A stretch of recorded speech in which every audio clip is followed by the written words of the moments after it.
Hi, welcome to Undead Yarn. My name is Heidi, and you can find me as Knitty Girl on Ravelry and Plurk, and Knitty Girl 1 on Instagram, YouTube, and Twitter. This is episode 42, and I'm going to go ahead and get started.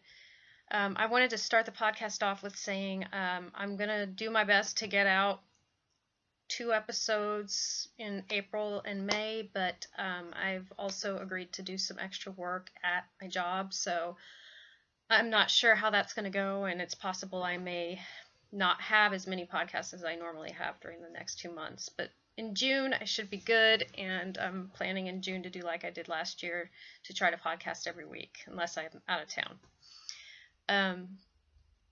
I do have some works in progress to show you. I didn't really show many last time. Let me pull this up so hopefully I won't have to lean over as much during the rest of the podcast.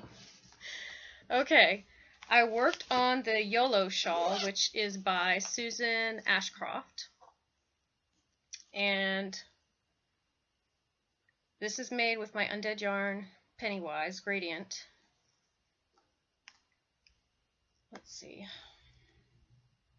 I'm on the edging, so you can see the color changes. I'm on the edging, and this is what I have left. Just the yellow and orange and red is left. That's what I have so far. Somebody asked me about sock blanks. You don't have to worry about the yarn being all squiggly, because it's just like when you unravel a project that you've already, if you frog something. The yarn, you know, it gets squiggly, but then once you wash it or you block it, it'll be gone. So your project will look just like every other project if you decide to buy a sock yarn hank. So I've got a little bit of progress on that. I'm almost done with that. The other thing that I worked on were some rainbow socks. And I worked a little bit on my Quaker yarn stretcher, but it doesn't look any different, so I'm not going to show that one this time. This is in my Little Monkey Stitch and Spin bag that I showed you guys last time. When I started this project, I was like, I need to put it in that bag. And I'm using carbons. I really like these. I think these are by Knitter's Pride.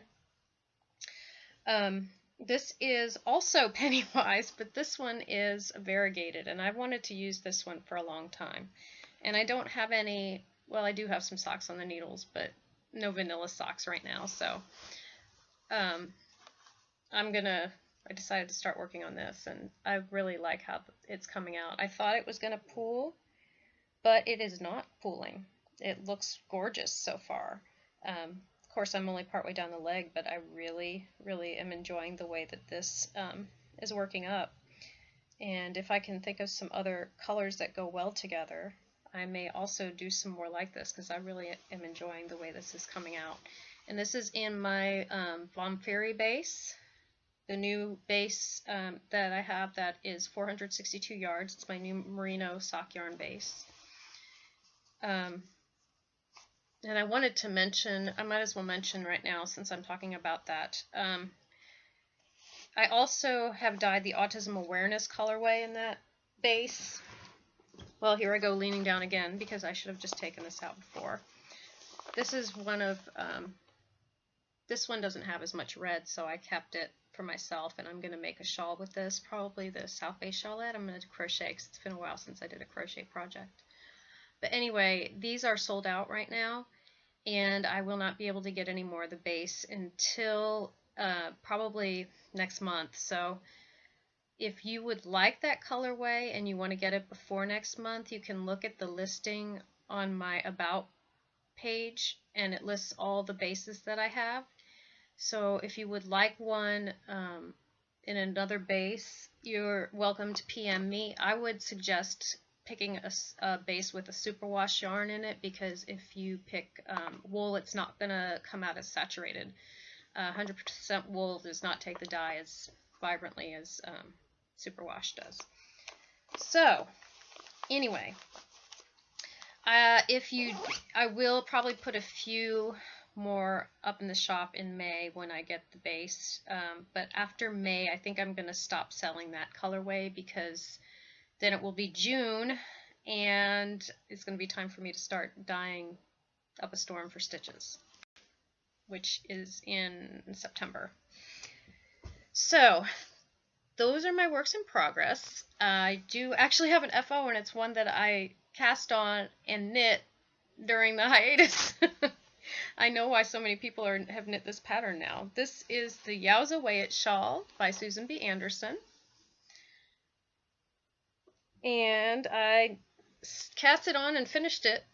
Well, it looks very roughly right now, but I cast it on and I finished it within a couple of weeks. I know why everybody wants to knit this pattern. It was a very quick knit. It's worsted weight yarn. This is Targhee, and it is another crafty girl, and it's in her Hotel California base. And this skein is bigger than the Yowza skein.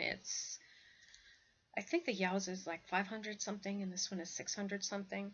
So I still have a little bit of yarn left, not a lot, but I do have some yarn left. I wanted to stop it a little bit earlier than what it said in the pattern, just in case the shawl was growing and growing, and I was afraid to know if I followed it exactly, maybe I would not have enough yarn for the bind off. So I love it. It's golds and browns and greens and reds, and the color, these are my colors. I really like these colors. I don't know that it's showing up exactly there. That's better. Now you can see what it looks like. Isn't that beautiful? And I did not block it. I may try to block it, but it's pretty big. And I think that if I mess around with it, I can, oh, and it's warm too. This is going to be perfect for the winter. I think that I can, it's big enough and wide enough that if I twist it around, I can wear it. So, and it's garter. I've never blocked a garter shawl. I don't know that it really will grow all that much, so we'll see. But I'm very happy with it. The yarn is really nice and squishy. This is the first time I've worked with Targhee, and I love the colorway. So that's my finished object. And I did a little bit of spinning, but it's just spindle spinning, and I don't think that you're really going to be able to tell much from you can't really tell much from what I spun. I'll show you, but it's just some alpaca that when I was vending, somebody had given me a little bit of alpaca to try out, and I spun it on my Jerry Brock spindle. So that's where we are for projects. Oh, and also we have reached 500 members, and so I went ahead and pulled from the introductory thread, and we have up to 165 introductions in there. Well, posts. They're not all introductions because some of them are people replying to each other. But I did the random number generator and came up with number 16, who is Anne Fran 25. So Anne Fran 25, if you will PM me, let me know what colorway you would like from my shop. It needs to be something that's available in the shop currently. Not the autism awareness colorway, but it can be anything that's already in the shop right now. So yay, good for you. And with that, I'm going to go ahead and move into week in review. I was trying to think what I did in the last couple of weeks. I don't think I did anything unusual. I did go to 2 different knitting groups. I don't think I've mentioned before that I hold a knitting group at the Whole Foods in the Domain here in Austin. So if you're in town and on the 4th Saturday at the end of the month, every month, we're there from 10 to 12 if you want to come and join us. And it's a really nice spot to knit because there's nice big windows and you get lots of sunshine, and I'm hoping when the weather gets a little nicer we can sit outside. I also went to a knitting group at the Happy U and got to meet up with some people that I hadn't seen or hadn't got a chance to talk to all that much for a while, so it was nice. And that's actually what I was doing the YOLO knit along with, and I'm not done yet. Their knit along's done, but I'm not done yet. And the only other thing I could think of that was different that I did in the last couple weeks was we went to see this movie called The Following. Don't waste your money.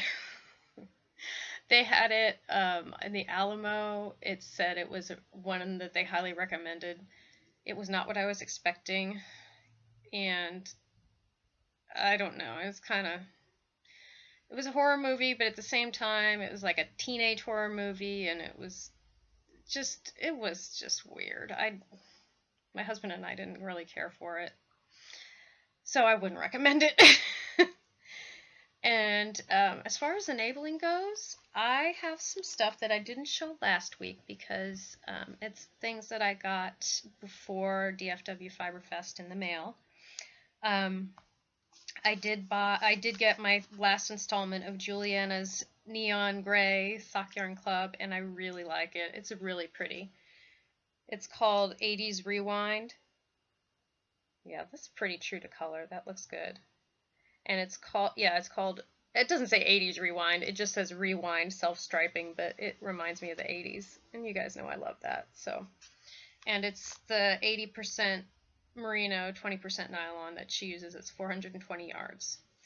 So that was the ending of the Sock Yarn Club, and I would recommend her Sock Yarn Club if she does another one, because you get the stuff on time. I mean, and it's kind of nice. You get to see on her podcast. She usually shows it before it goes out in the mail, so, or maybe she shows it when it's out in the mail. But I enjoyed the club, and I liked the yarn.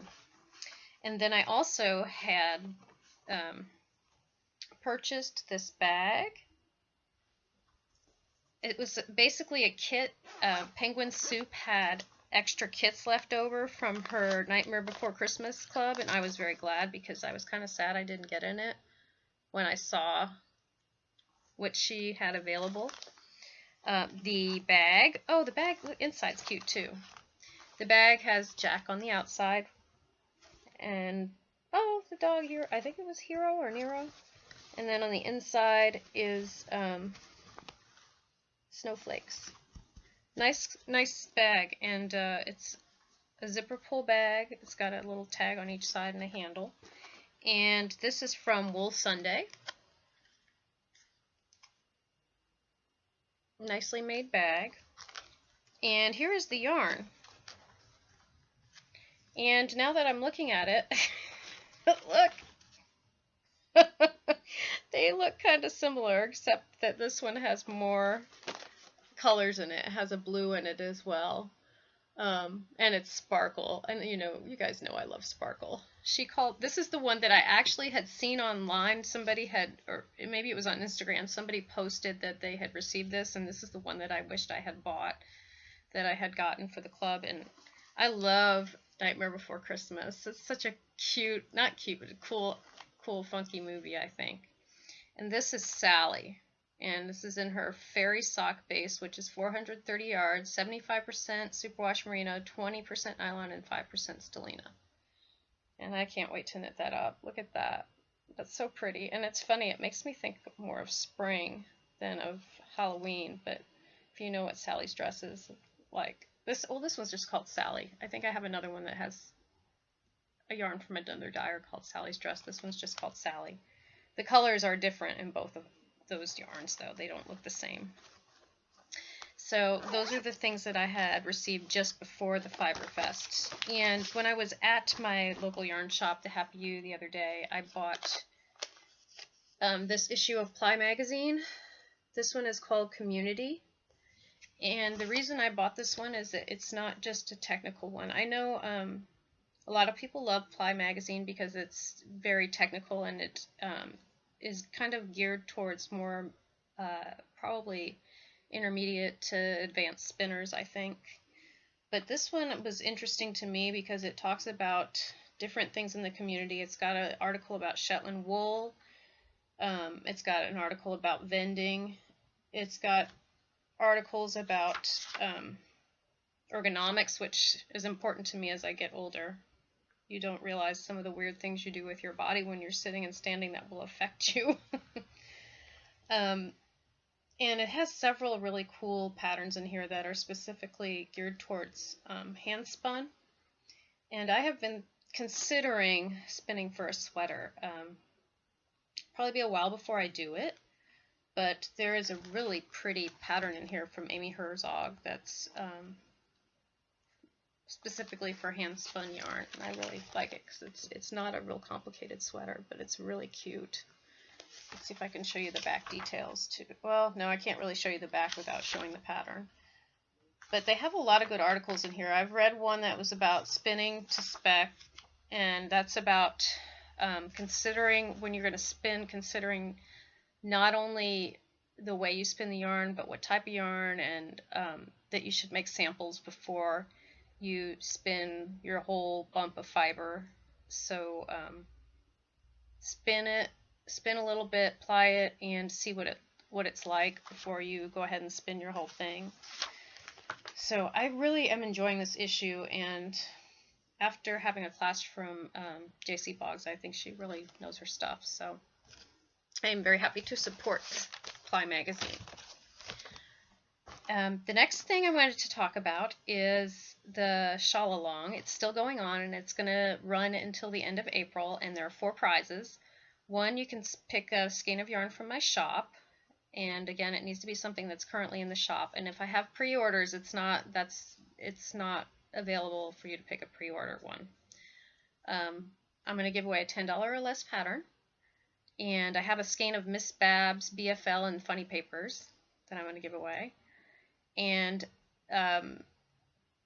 Knit and Pearl Girl from Sew For You is going to donate a bag, so you get to pick a bag from her shop.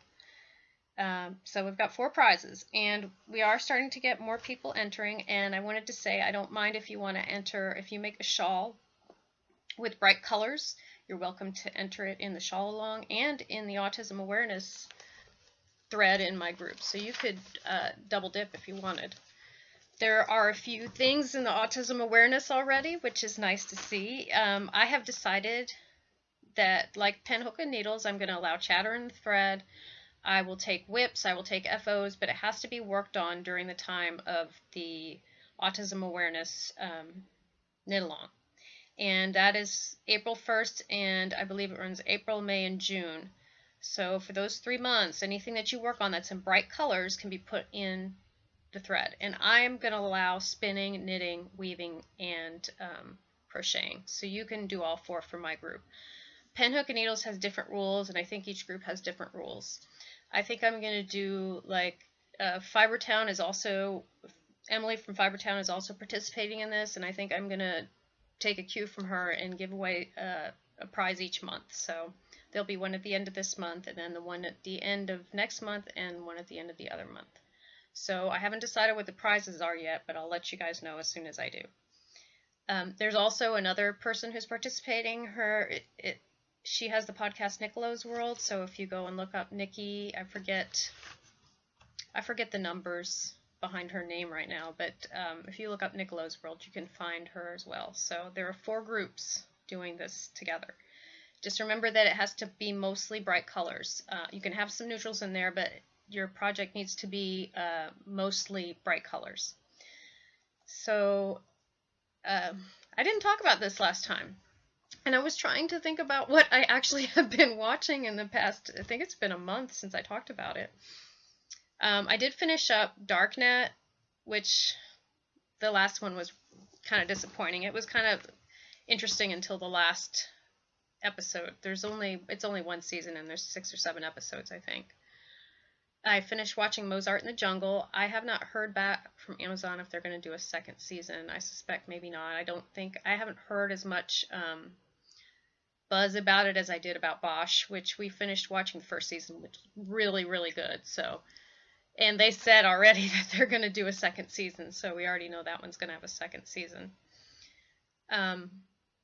Mozart in the Jungle is about the symphony in New York City, and they hire this young composer to be the lead maestro, and he's very eclectic and unusual and very different from the other leaders they've had.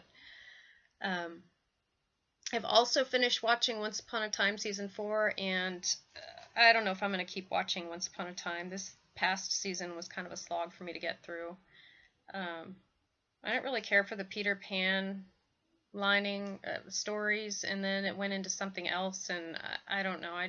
They just kind of lost me. So I'm not sure if I'm gonna watch another season after this one. And we're still watching Blacklist and House of Cards, and both are excellent. I love both of those. If you have not seen House of Cards and you have Netflix, you really, really need to watch it. It is really creepy. It's about most people have probably already heard of House of Cards because it's very well known. It's about the White House and what goes on behind the scenes at the White House. And Blacklist is very interesting plot line. It's about one of the major villains in the world who comes back and says that he will help the FBI find all these people that they do not know about who are major players in the crime scene. And it's very compelling. And there's another thread running through this that I won't give away because I don't think they tell you in the first couple of episodes what's really going on, but it's really good. And it has good actors in it too. And I've also been watching Daria season 4. I love Daria. My husband laughs at me for liking it, but whenever I have, a few moments and I want something fun to watch, I watch it. It just makes me laugh. And I'm also rewatching Charmed. I don't know if I ever saw it all the way through, so I've started from the beginning, season 1. I think all the seasons are on Netflix, so I've just been kind of watching that for fun too. I enjoy that series.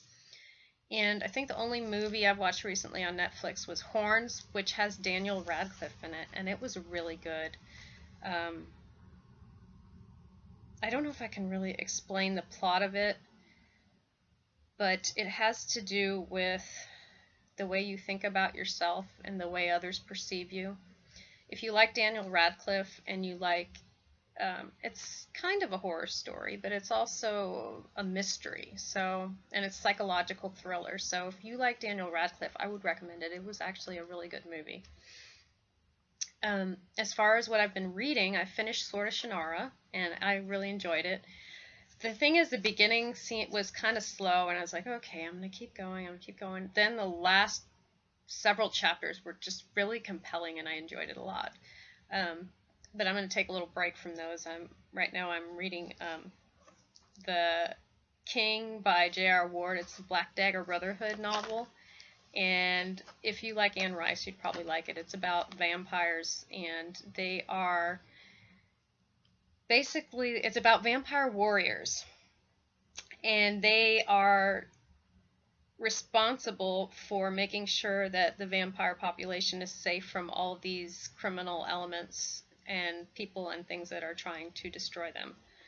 And it also has a lot of romance in it. And it's a lot of fun. So, like I said, if you like Anne Rice, you probably would like the Black Dagger Brotherhood. I think this might be book 10. And because each book in the series is about a different vampire, they've really kept my interest through each one. There were one or two I didn't like as much, but I think it's because I didn't really care for the characters that much. But that's going to happen with almost any series, I think, that you read. But almost all of them I'd give them 5 stars to, because they're so enjoyable. They're so much fun to read.